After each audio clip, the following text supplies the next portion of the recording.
Algunos de los hermanos compartían al principio, en el tiempo libre, y casi que entre todos me hacéis la predicación, porque casi que voy a hablar prácticamente de lo mismo. Me voy a enfrentar a un texto que me ha resultado difícil masticar, lo reconozco. Llevaba un tiempo con él en la cabeza y, bueno, quisiera compartirlo con vosotros a ver qué conclusión llegamos. Veréis, a nadie se le escapa que hoy vivimos tiempos difíciles para la fe. Hoy no es fácil llamarse cristiano ni vivir como cristiano. Y es que yo creo que es oficial, algo oficial, y es que el mundo ha olvidado totalmente a Dios. Lo que es el mundo ha olvidado oficialmente a Dios. Porque hasta hace bien poquito los valores del cristianismo habían sustentado nuestra cultura. Hasta hace pocos años el cristianismo suponía el sustrato, el sustento de una sociedad, de una civilización. Y justo ahora lo que caracteriza a este mundo en el que nos encontramos es justo lo contrario, la falta de valores y una falta de justamente eso, de un sustrato y de un cemento que mantenga los pilares de la sociedad. Esto no quiere decir que nos pongamos ñoños a la hora de recordar cualquier tiempo pasado, ni cualquier tiempo pasado fue mejor, ni los que vienen son peores que ahora. Cada tiempo y cada momento de la historia tiene sus propias dificultades. Y no quiere decir que hasta hace unos pocos años todo el mundo fuera cristiano, porque no es verdad. Ha habido cristianos y ha habido ateos y ha habido agnósticos a lo largo de toda la historia de la humanidad. Pero sí es verdad que a lo largo de este tiempo los valores propios del cristianismo, como eran el amor, el cuidado de las personas, el respeto, la búsqueda de la justicia, el mirar por los demás, valores que son propios de la fe cristiana, aunque la sociedad no fuera cristiana, sí estaban y movían y sustentaban la cultura en la que nos movíamos. El problema no es nuevo, este problema no es de un tiempo a esta parte, porque yo estoy convencido que todas las generaciones han tenido este mismo pensamiento, y es que antes era mejor, y antes se hacían las cosas mejor, y antes teníamos más facilidades para vivir nuestra fe. Pero sí lo digo porque ha cobrado mucha relevancia algunas de las noticias con las que a diario nos encontramos y nos despertamos y nos desayunamos todos los días. Todos los días nos levantamos con una desgracia nueva, todos los días nos levantamos con una nueva barbaridad. Pues si hay un atentado terrorista, si hay un asesinato, si hay terrorismo en nombre de Dios, que hay que poner siempre el nombre de Dios, si hay muertos viniendo en patera, si hay gente tratando de salir de sus vidas porque no les conducen a nada, si hay casos de pederastia, si hay casos de malos tratos, si hay casos. Y de tanto verlo, yo creo que hemos asumido que lo que es antinatural ya es natural. De tanto ver esto, hemos decidido, sin darnos cuenta, que forma parte de lo que es natural ya en nuestras vidas. Y la falta de una verdad absoluta provoca que haya muchas pequeñas verdades. Cuando nos movemos y vivimos con la ausencia de una verdad absoluta, como para nosotros entiendo que es nuestra fe en Jesús, a pesar de todos sus matices, nuestra verdad absoluta, lo que nos mantiene aquí, es que tenemos fe en Jesús. Pero ante la falta de eso, hay muchas pequeñas verdades. Y si esas cualquiera de esas pequeñas verdades es válida, ¿por qué entonces no las demás? Por ejemplo, os pongo el ejemplo de la tolerancia. Antes vivíamos en el mundo tolerando cosas. Primero pasamos por un tiempo en el que todo el mundo tenía que tener un pensamiento único. Luego tuvimos un tiempo en el que pasamos a tolerar el comportamiento de los demás y aprendimos a vivir aguantando que los demás no pensaran como nosotros.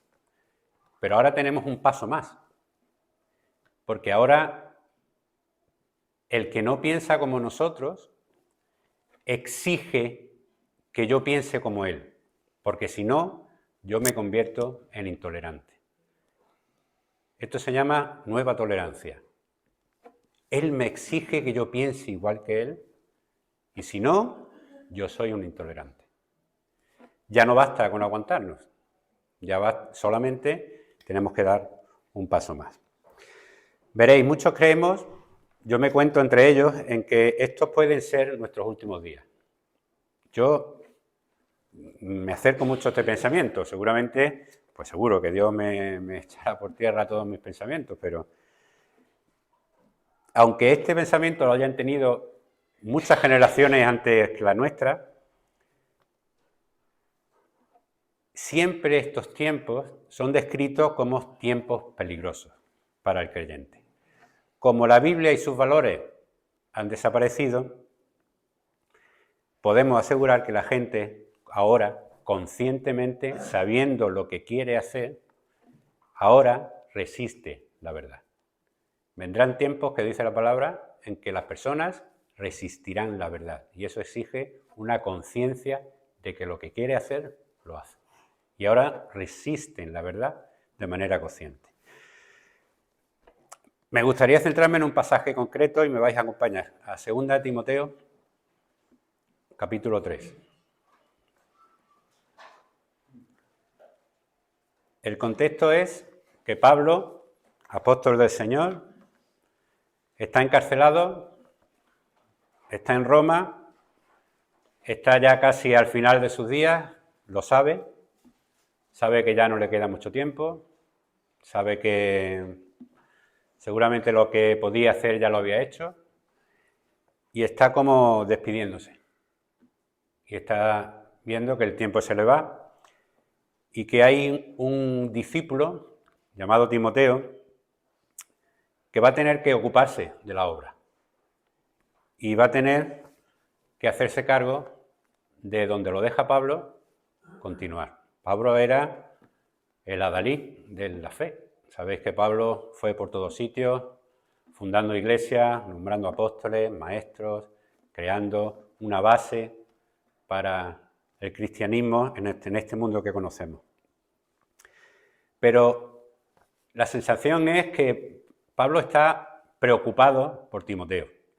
Preocupado en el sentido de que, no sé cómo lo vería de débil, pero veía la dificultad que Timoteo debía empezar ahora a afrontar y que iba a tener una posición muy fuerte. Vamos a empezar a leer en el capítulo 3 desde el versículo 1 y vamos a ir parando. En el versículo 1 dice: también debes saber esto, que en los postreros días vendrán tiempos peligrosos. Con respecto a cuáles son los postreros días, Jesús, cuando nosotros queremos pensar cuáles son estos postreros días, me vienen siempre a la cabeza cuando Jesús le decía a los religiosos, dice, lo parafraseo, miráis al cielo y sabéis si va a llover. Habéis aprendido a mirar al cielo y por las nubes sabéis si va a llover o el viento, pero no sabéis interpretar las señales de los tiempos. A mí me da verdadero pánico encontrarme en una situación en la que yo no sepa ver las señales de los tiempos. Y sepa de muchas cosas, pero no llegue yo a ver realmente qué quería decir el Señor con cuáles serían los postreros tiempos. Porque señales hay.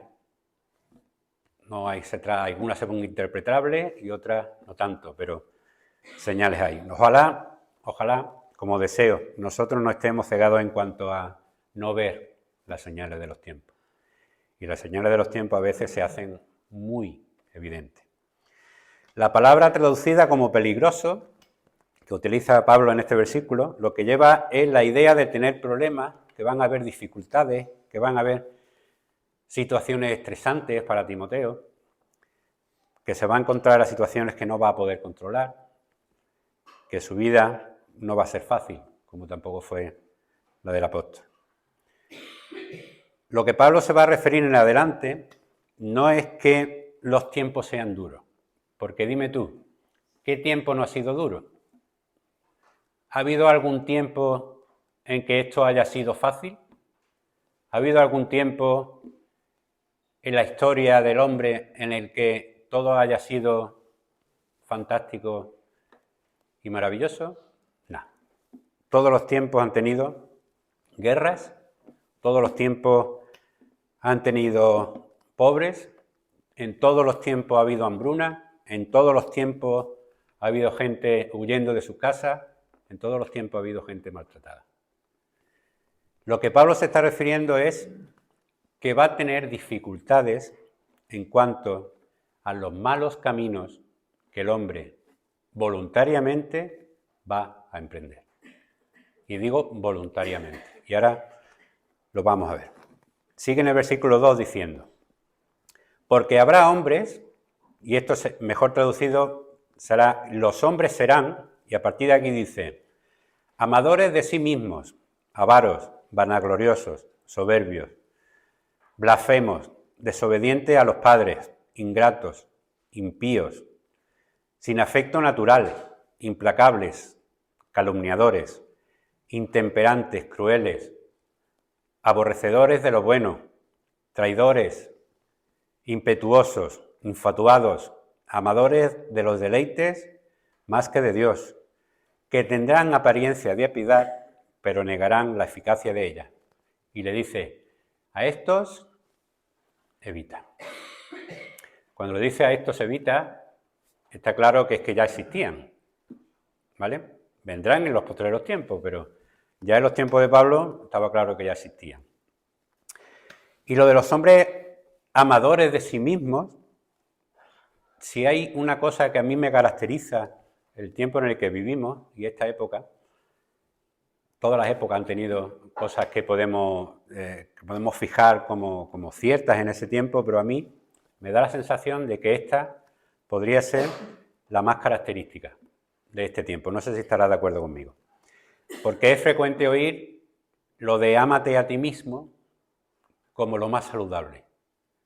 Quererse uno mismo es lo mejor que puedes hacer en tu vida. Si tú no te quieres a ti mismo, es que no funciona nada. ¿No? ¿Cómo vas a hacer algo por los demás si tú a ti mismo no te quieres? Desde luego que no hay que motivar mucho al ser humano para pensar así, porque esto es natural dentro de nosotros. Esto ya está dentro de las personas por naturaleza. Lo de quererse a sí mismo no hay que hacer mucho esfuerzo.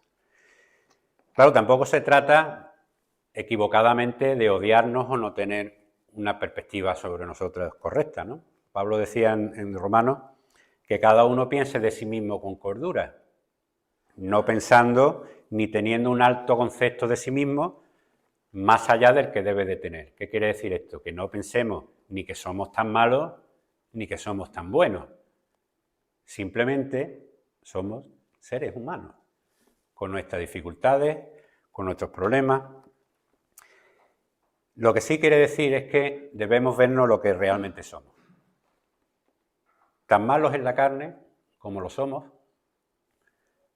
pero tan gloriosos por lo que somos en Jesús. Somos realmente igual de malos en la carne y fallamos tanto en la carne como perfectos somos ahora por lo que Jesús hizo por nosotros y por la sangre de Jesús. Y cuando dice que serán hombres amadores de sí mismos y lo pone como la fuente de todo lo demás, a mí no me extraña. Que primero diga que los hombres serán amadores de sí mismos quiere decir que habrá una vida centrada en el yo. Yo. Y lo vemos aquí, es el pecado más básico. Centrar una vida en el yo es el pecado más básico. Y a partir de ahí, todo lo que venga estará bien puesto. ¿Por qué? Porque nuestra relación con Dios y nuestra relación con los demás, y así los hermanos también lo compartían antes, tanto Nico como Conrado especialmente, hablaban de esto mismo, de la relación con los demás, de ser uno, pero una relación basada en el yo hará imposible esta relación, primero con Dios y luego con nuestro hermano.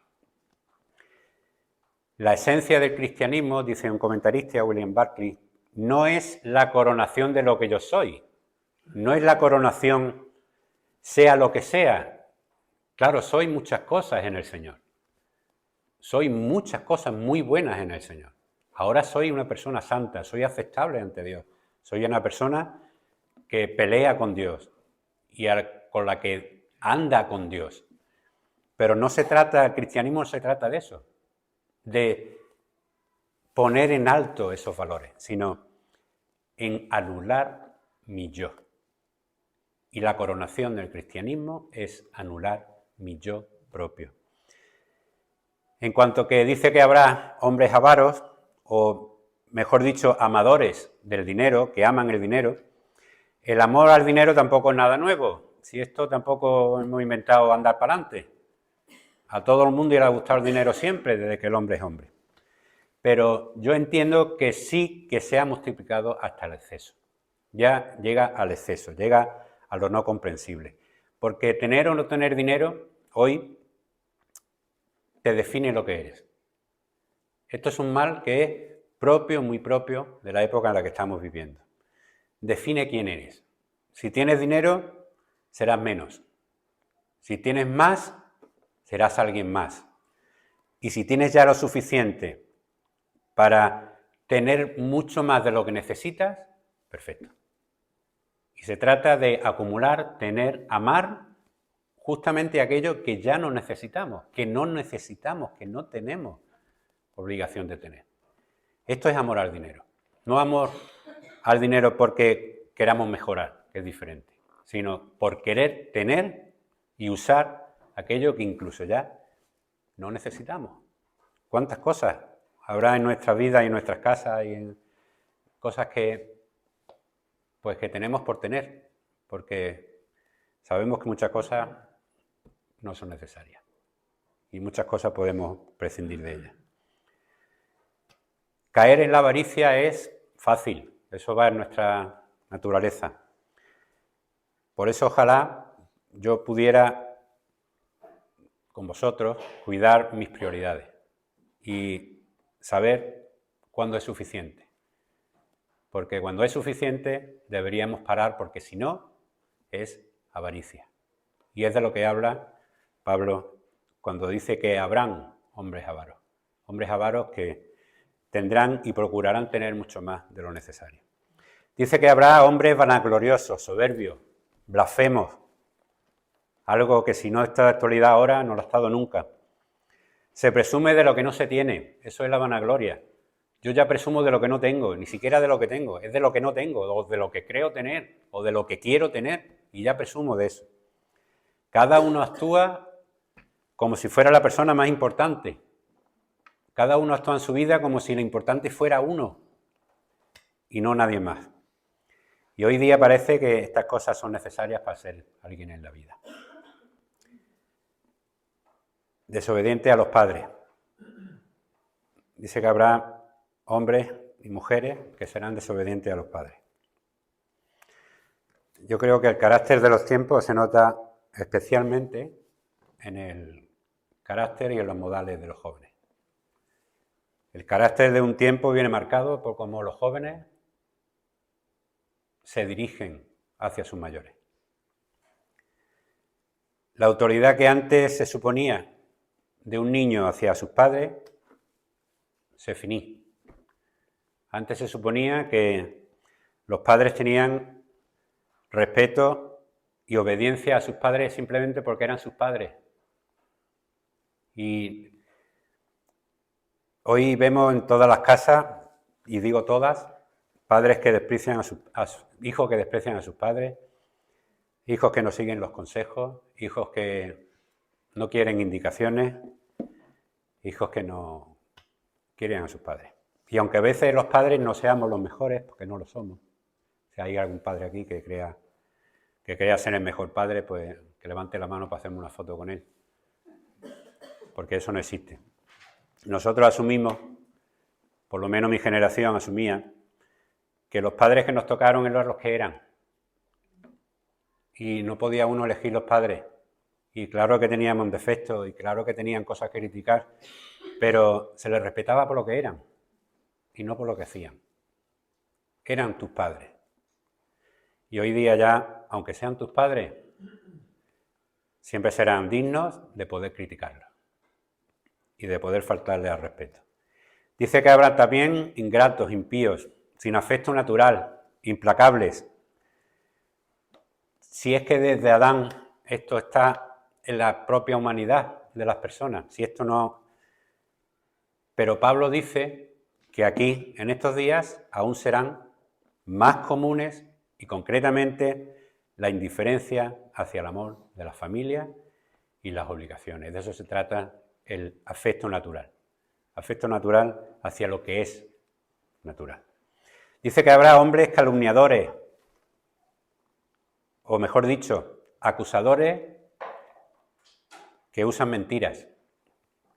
Eso significa. Los hombres siempre hemos dicho mentiras sobre otras personas. Todos decimos mentiras sobre otras personas. Todos nos dejamos llevar por nuestro pensamiento sobre esa persona. Pero es que en la actualidad yo tengo la sensación de que esto es escandaloso. Lo de mentir es escandaloso. No hay uno solo de nuestros políticos, de los que nos representan, que no lo haga, que haya hecho de la mentira, mentir, lo más normal, y que sea lo normal lo que esté bien aceptado, lo que no tiene castigo, lo que siempre justifica el fin, los medios. Para conseguir un fin voy a mentir. Ya sabes que te voy a mentir. Tú ya lo sabes, pero te va a dar igual, porque el fin justifica los medios. Y claro que equivocarse es querer, sin querer, es propio del ser humano. Equivocarse es propio de las personas. Pero equivocarse queriendo ya es algo que requiere una voluntad. Y estos son los hombres calumniadores. Dice que habrá intemperantes, que quiere decir incapaces de controlarse. Incapaz de controlarse con la comida, incapaz de controlarse con la droga, con el alcohol, con el trabajo, que son incapaces de controlarse incluso en su trabajo, que son capaces de estar 14 o 16 horas trabajando porque no son capaces de decir que no en su trabajo. Y está considerado como normal. Y dejamos nuestra vida personal, nuestra vida espiritual, que todavía es peor, la dejamos a un lado, creyendo que esto es lo que debemos hacer. Todo lo que hagamos hoy se hace sin control. Habrá hombres crueles, pero es otra cosa que marcarán también, según estamos viendo, los postreros días. Creemos que estamos más adelantados que en generaciones anteriores, pero seguramente hoy, seguramente no, seguro, hay más atrocidades y más maldad intrínseca en las personas. Hay más actos de maldad, muchos más que antes. Antes había cierto control sobre la maldad. Uno podía autocontrolarse. Hoy día ese control no existe. Habrá hombres aborrecedores de lo bueno. Y aquí hay ejemplos para hacer 3 ratos como estos. Un ejemplo, hubo un tiempo, había un tiempo en el que perdonar la vida a alguien era un acto de misericordia. Perdonarle la vida a alguien que había hecho algo malo era algo bueno. Te regalo la vida. Es algo genial. ¿Qué más te puedo hacer para que veas que te he perdonado? Dejarlas vivir era algo misericordioso. Y matarlas era algo malo. Pero en la actualidad, en esta cultura, en este tiempo en el que estamos, la vida es despreciada. Es atacada por 1001 sitios. No vamos a hablar ni del aborto, no vamos a hablar de qué manera se le puede quitar la vida a una persona sin necesidad de matarla directamente. Hay muchas. Y fíjate, hay un tribunal en Estados Unidos hace un par de semanas que ha justificado la eutanasia. ¿Sabéis lo que es la eutanasia, verdad? No los cuidados paliativos, la eutanasia. Matar voluntariamente a una persona. Pues ha justificado la eutanasia porque si el Estado permite, ese mismo Estado permite matar a un feto en el útero, también debe permitir legalmente poder deshacerse de esa persona cuando esa persona no sea capaz de valerse por sí misma. ¿Fijáis el razonamiento? Como el feto no es nadie y no tiene voluntad propia, está también justificado que cuando llegues al final de tu vida y no te puedas valer por ti mismo, también estaría justificado poder matarte legalmente, porque ya no eres útil por ti mismo. Fijaros hasta dónde ha llegado esta idea. Dice que habrá hombres traidores, impetuosos, infatuados, amadores de los deleites, más que de Dios, pues más cosas que tratan sobre el yo. A ver si habéis escuchado publicidad sobre esto. Rompe las reglas. No te pongas límites. Encuentra tu propio camino. Hay uno muy conocido. Just do it. ¿Vale? Hazlo. Simplemente hazlo. Si tú quieres hacerlo, hazlo. ¿Por qué no lo haces? Si querer mejorar es lo que te hace mejor ser humano. Y el mensaje es lo mismo, es el mismo. Hazte tus propias reglas. Vive con tus propias reglas. No tengas en cuenta las reglas de otro. Y mucho menos si viene de alguien que dice ser Dios. Si alguien que se llama Dios va a ponerte reglas, que sepas que no pasa nada si te las saltas. Hazlo por ti mismo. Ponte tu propia regla. Que tendrán apariencia de piedad, pero negarán la eficacia de ella. En este mundo que se obsesiona con uno mismo, nos sentimos con libertad para elegir la religión que nos gusta, como si fuera un buffet. Podemos ser espirituales, pero no tenemos por qué ser bíblicos. Podemos vivir nuestra espiritualidad y podemos decir que somos lo que queramos, pero no es necesario que vayamos a la Biblia para hacerlo. Ahora buscamos 1001 maneras de vivir nuestra espiritualidad y nuestra fe sin necesidad de tener que acudir a la Biblia. ¿Para qué? Si yo ya tengo mis propias reglas. Yo ya estoy en el buffet de Dios y cojo el Dios que me apetece. El Dios que no me empuja, el Dios que no me obliga, el Dios que no me prohíbe, el Dios que no me pone reglas, el Dios que no me indica cómo debo de vivir. Yo lo cojo y me lo llevo. Y Pablo le dice a Timoteo, a estos, evita.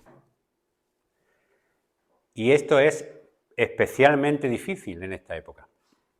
Este tipo de personas mencionados en esta lista no solo es que sean comunes, no solo que sean normales, es que están bien vistos. Es que este tipo de personas hoy son nuestros héroes. Una persona que es rebelde, una persona que se implica en pelear con cosas que no tienen nada que ver con lo que Dios quiere de nosotros, que toma batalla en nuestro nombre, que se pone en nuestro lugar, que habla en nuestro nombre, que habla por mi voz. Estas personas las hemos convertido en héroes. Y hemos dejado de mirar a nuestro héroe, el que es realmente nuestro héroe. Y ahora empezamos a mirar a personas que reúnen todos estos requisitos, que son todas estas cosas que estamos viendo. La responsabilidad del creyente no es evitar estas actitudes, porque dice la palabra, y por eso digo que hay cosas que son difíciles de masticar, sino también a las personas que las hacen. No solo en las actitudes, sino también a las personas que hacen, que tienen estas actitudes. Muchos pensamos que puede ser suficiente que no seamos como ellos, pues, o no vernos representados en estas cosas de las que estamos hablando. Creemos que quizás sea suficiente no ser o no intentar no hacer esto, pero es que no dice eso. Como Pablo le decía a los corintios, para que se dieran cuenta, no os equivoquéis. Las malas conversaciones corrompen las buenas costumbres. Quiere decir, si te juntas con personas que no tienen buenas costumbres, vas a ser corrompido. No te equivoques, que lo sepas. Por tanto, en tiempos de Timoteo y en tiempos de Pablo, estamos viendo que esto ya existía. Pero sí que debemos esperar que en los últimos tiempos, que nos vamos acercando a pasos agigantados, pues estas cosas sean mucho más numerosas y mucho más claras y evidentes. Dice, porque de todos estos se meten en las casas y llevan cautivas a la mujercilla, cargadas de pecados, arrastradas por diversas concupiscencias. Y es que sabes que una cosa es convivir y transigir en el mundo con estas cosas y otra cosa es meterlo en tu casa. Una cosa es que esto esté en el mundo y otra cosa es que esto te lo traigas a casa. Una cosa es transigir y que la Iglesia viva en el mundo y otra cosa muy diferente es que el mundo viva en la Iglesia. Una cosa es tener fe en el mundo y otra cosa es que el mundo esté en tu fe y repercuta en lo que crees y repercuta en lo que estemos viviendo y en las cosas que estemos haciendo. Claro que no es lo mismo. Y a esto se refiere Pablo. Yo me propongo a mí mismo una manera muy efectiva de saber si esto pasa conmigo. Y es ponerme una semana de plazo en cualquiera de las actividades o cosas que hago en mi vida. Si yo en una semana no lo he echado de menos, puedo decir que eso no me domina. Pero si yo en una semana dejo de hacer algo y lo estoy echando de menos, que parece que no soy yo, estaré convencido de que eso a mí me está afectando, de que eso a mí me está guiando y que está convirtiendo mi vida en algo que no quiero que sea. Pablo pone un poquito más adelante el ejemplo de Janes y Jambres. Janes y Jambres, sabéis, son los dos magos, por cultura, se quedaron con el nombre, los dos magos que cuando Moisés estaba delante de Faraón repitieron algunos de los milagros que Moisés hacía. Acordaros que cuando Moisés tiró la vara, pues se convirtió en una serpiente y estos dos, los magos de Faraón, pues lograron hacer lo mismo. También cuando lo de la rana, ¿no? Una plaga de ranas y bueno, pues tampoco parecía para ellos muy difícil porque lograron imitarla, pero solo eso. La habilidad de que las cosas parezcan que procede de Dios será otra de las cosas que definirán los últimos tiempos también. Que las cosas parezcan que vengan de Dios va a ser otra de las cosas que definan los últimos tiempos. Como Pablo le dice a Timoteo, que nada de esto es verdad. Llegará un momento en que la mentira será descubierta. Como a tal le pasó, como él pone de ejemplo, a Janes y a Jambres, que pudieron imitar, pero llegó un momento en que ya no pudieron, porque ya el poder de Dios los superó. Pues así también pasará con esto. Así también pasará con estas cosas. Así que hasta aquí, Pablo le dibuja al creyente, nos dibuja un panorama. Está complicado la cosa, de los últimos tiempos.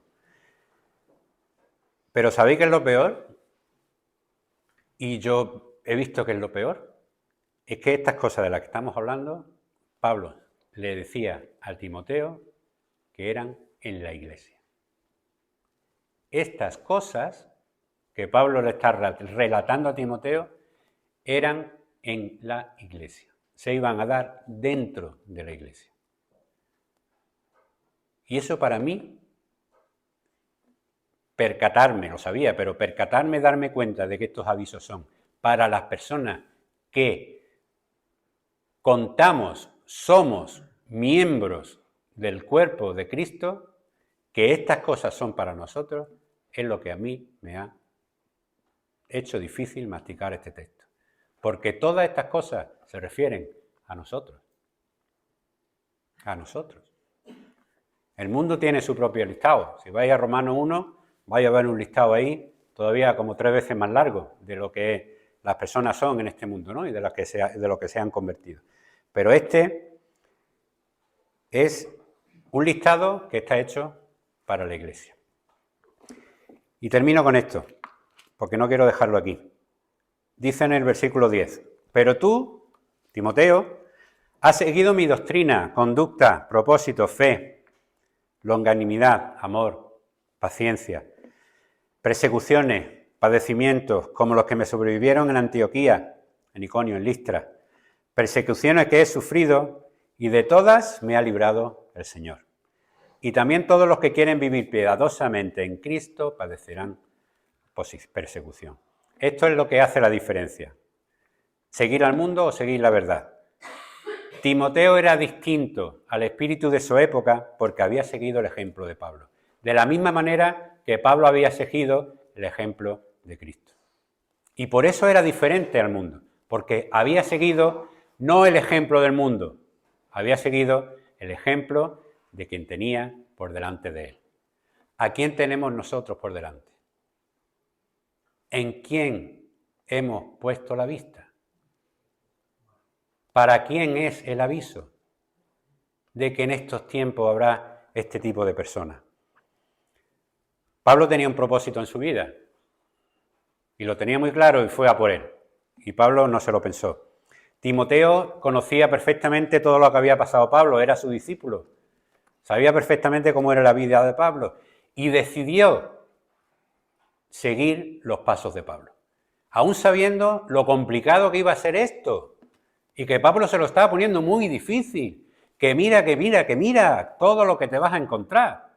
Y mira cómo va a estar la iglesia, que van a estar dentro de tu casa. Y aún así con lo difícil que era, aún así Timoteo tiró para adelante. Y Timoteo miró a Pablo. Y Timoteo siguió el ejemplo de Pablo.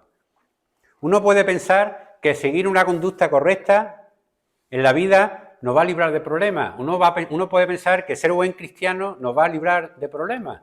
Pero no es así. No es así. Seguir a Cristo trae problemas. Claro que tiene muchos problemas. Esto no va a ser fácil. Tal como Pablo se lo está diciendo a Timoteo. Lo que te queda por pasar, muchacho. Yo me voy, pero mira lo que te queda. Bueno, ten ánimo. De una manera o de otra, muchos sufren persecuciones. Ya de una manera o de otra me refiero porque hasta físicamente, hoy en muchos países, se nos olvida muchas veces, pero los cristianos son perseguidos. Hay muchos países donde no puede haber una Biblia, donde creen por fe absolutamente. Porque yo no sé en cuánto no se pueden parecer a Abraham y a los padres de la fe, porque no tienen nada donde agarrarse. Donde se reúnen en el nombre de Dios, pero no tienen a Dios. No tienen una Biblia donde acudir. Y otros son sutilmente atacados. Y sutilmente me refiero a que en el mundo en el que vivimos las cosas son sutiles. Y nosotros estamos expuestos a ataques sutiles. Y no son ataques en los que van a venir nadie con una pistola a decir por qué te reúnes. Pero sí pueden decirnos que porque te reúnes tendrás este y este problema. Los que están perseguidos somos perseguidos por la misma razón por la que Jesús lo fue. Juan 3:19 dice, esta es la condenación para el mundo, que la luz vino al mundo y los hombres amaron más las tinieblas que la luz porque sus obras eran malas. Esta es la condenación y esta es la misma persecución que puede sufrir alguien que quiera vivir sanamente la doctrina de la fe. Hay mucha persecución con la que tenemos que lidiar. Pedro le dice en su primera carta que a estos, a lo del mundo, le parece una cosa extraña que vosotros no corráis con ellos en el mismo desenfreno y os insultan. Claro, somos raros, somos extraños. Y terminando dice que los malos hombres y los engañadores, estos malos hombres y los engañadores irán de mal en peor. Estamos en el versículo 13. Engañando y siendo engañados. Pero, este es el mensaje. Persiste tú en lo que has aprendido y te persuadiste, sabiendo de quién has aprendido, y que desde la niñez has sabido las Sagradas Escrituras, las cuales te pueden hacer sabio para la salvación por la fe, que es en Cristo Jesús. Este es el mensaje. Pero persiste tú. Mira que los tiempos no van a ser buenos, pero persiste. Persiste tú. Uno puede ser sabio en muchas cosas, puede ser el mejor profesional de lo suyo, puede ser el mejor padre y el mejor amigo, pero lo importante es ser sabios para la salvación. Esto es la verdadera sabiduría, ser sabios para la salvación. Ya sabemos que la Biblia por sí sola no nos salva, pero es que solamente a través de ella podremos saber y recibir la verdad de Dios. Sin Biblia no podemos vivir, tal como Pablo le estaba diciendo a Timoteo. Pensamiento final. Juan 5:4 dice, porque todo lo que es nacido de Dios vence al mundo. Y esta es la victoria que ha vencido al mundo, nuestra fe. Si hay algo que va a vencer al mundo, será tu fe. Tu fe. En los peores momentos. Una de las mayores pruebas de una persona que ha entregado su vida al Señor es el de su relación con el mundo. Esa es una de las mayores pruebas. Si antes seguíamos la corriente del mundo, ahora nuestro llamado es a ir en contra de la corriente del mundo. Ya fuimos sacados de él y no pertenecemos al mundo. Finalizo. En Efesios 2, 12, 13 dice, en aquel tiempo, acuérdate, en aquel tiempo estabais sin Cristo, sin esperanza y sin Dios en el mundo. Pero ahora, a pesar de todo lo que viene, a pesar de todo lo que hay de dificultad, a pesar de eso, ahora en Cristo Jesús, vosotros que en otro tiempo estabais lejos, habéis sido hechos cercanos por la sangre de Cristo. Que no se nos olvide, que aún en los tiempos que van a venir, que no son buenos, podemos mantener la fe en base a nuestra esperanza por lo que somos en Cristo. Amén. Señor, otro día nos